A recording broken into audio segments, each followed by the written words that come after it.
Senator Smith of Minnesota is recognized. Thank you, Mr. Chair and Ranking Member, and thank you to all of you for being with us today. Earlier this year, the Minneapolis Fed published a paper examining the role that race plays in mortgage denials. You may know that the Minneapolis metropolitan area has the largest black-white home ownership gap in the entire country. And so while the Minneapolis Fed's findings weren't surprising, the pervasiveness of this issue is really dramatic. In the Twin Cities, people of color are up to 3 times more likely to be denied a conventional 30-year mortgage than white applicants. And we understand there are lots of issues at play, of course, but this study specifically focused on low-risk borrowers. And even when controlling for differences in income and credit scores, and even where a home is located, Black and Latino and Asian borrowers continue to be denied at high rates. So I want to ask Mr. Scharf and Mr. Dimon first. Your two banks are the 2 largest mortgage loan originators last year. Could you tell us briefly what steps you are taking to address this issue and how policymakers can assist and support the efforts that need to be taken here? Yes, Senator, thank you for that. First of all, I think we're all deeply committed to increasing the amount of lending that we do to the minority community. I can speak to, at our company, we believe that our underwriting practices are applied equally regardless of race, but there are a series of things that make it more complex and harder for certainly ethnic minorities to achieve an approval on a loan. We have been working with the government agencies on special purpose lending facilities to be able to target those most in need. And we found the agencies to be very willing and able to do that.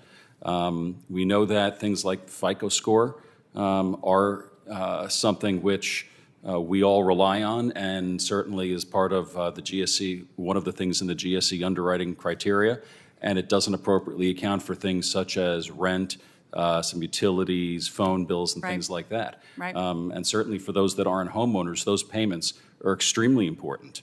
So the more that we can do to work to bring those things into credit scoring, I think would be extremely useful.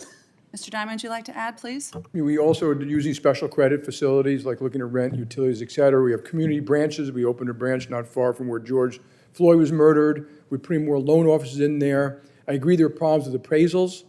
There are problems with how you look at income, and we're trying to work on all of that. That's what we're doing. I also think the government can do some things to reduce the cost of origination, servicing, securitization, and would make smaller mortgages. So think of a mortgage of $100,000 to $300,000 much more affordable, and that obviously would help lower income individuals. So there's a lot that can be done that can improve upon this. Thank you. Mr. Cesare, U.S. Bank is headquartered in Minnesota. I believe your address is Nicollet Avenue, not Wall Street. And I know from our conversations that you and U.S. Bank have wrestled with this, particularly in the wake of the murder of George Floyd, which happened in both of our hometowns. It's impossible to look away from the systemic racism that we see in our community and in all communities, I believe. So could you discuss how you and U.S. Bank is approaching this issue and addressing this disparity in our hometown? Certainly. I think one of the things we all realize is how complicated and complex the mortgage process can be. And one of the areas we're focused on, like one of my colleagues said, is putting loan officers in those low and moderate income communities that look just like the person applying for the mortgage and helping them through that complex process. That, and coupled with some of the other things we talked about with rate payments and utilities as being part of the underwriting process, I think all these things help the origination process be smoother, easier, and more successful for those individuals. And are you at U.S. Bank looking at ways to sort of track your progress on this? We are. In fact, after that study came out, I personally met with the Fed leadership to talk about the data that they provided, some ideas we had, and we actually have a joint team working on it. Thank you very much. I want to also just associate with myself with the comments from Senator Warner and Senator Van Hollen about the power of CDFIs to help expand access to capital in communities, and I appreciate the comments of many of you on that topic. I'll yield back, Mr. Chair.